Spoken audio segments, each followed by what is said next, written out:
Welcome to Learn English Through Story. Today, we have an exciting story for you that will help you improve your English listening and vocabulary skills. Stay with us till the end. The Wise Old Man and the Lost Camel. The sun was setting over the vast desert, casting golden hues across the endless dunes. A weary traveler named Omar trudged through the sand, his eyes scanning the horizon with desperation. His camel, his only companion on this long journey, had vanished without a trace. Omar had been traveling from one village to another, trading goods and seeking new opportunities. His camel was not just his mode of transport, but also his source of livelihood. It carried his supplies, water, and valuables. Without it, he was stranded in the harsh desert with no means to continue his journey. The day had started like any other. Omar had set up camp near an oasis, allowing his camel to rest. He had fallen asleep under the shade of a palm tree, exhausted from the long ride. But when he woke up, his camel was gone. Panic gripped his heart. Had it wandered off? Was it stolen?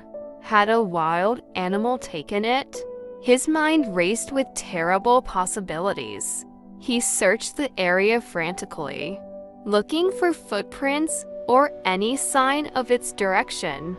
But the desert was vast, and the wind had erased all tracks. He decided to seek help in the nearest village, hoping someone had seen his camel. After walking for hours under the scorching sun, Omar finally reached a small village nestled between sand dunes.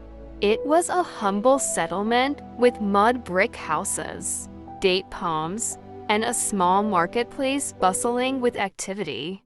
Omar approached the villagers and asked, "Have any of you seen a camel wandering alone?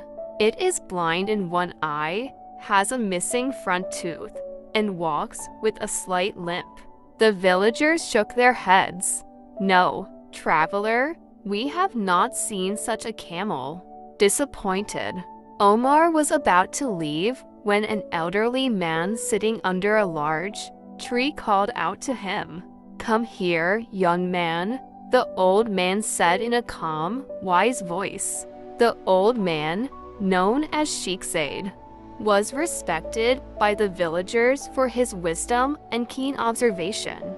He had lived in the village for many decades and had seen countless travelers pass through. Omar approached him and repeated his question. "Have you seen my camel? It is blind in one eye, missing a front tooth, and walks with a limp." Sheikh Zaid smiled. "I have not seen your camels," he said. Omar's heart sank. "Then how can you help me?" The old man leaned forward, his sharp eyes twinkling with curiosity.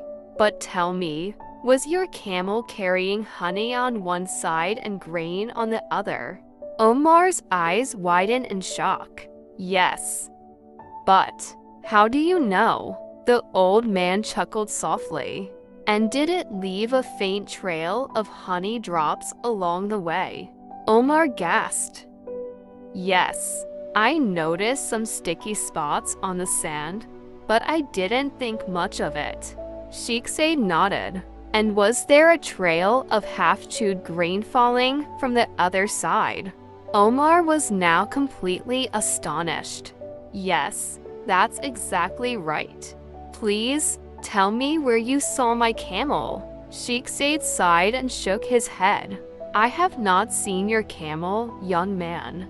Omar's face turned red with frustration. "If you haven't seen it, then how do you know all these details?" The old man pointed to the ground. "Look carefully, and I will teach you something valuable."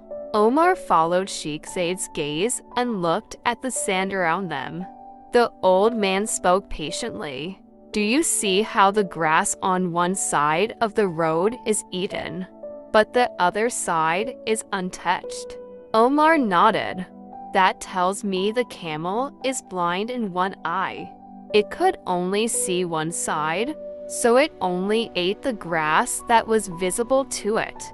Omar's mouth fell open in amazement. Now, do you see those tiny bits of grain scattered in a trail? That tells me your camel was missing a front tooth, so it couldn't chew properly, and some grain kept falling out.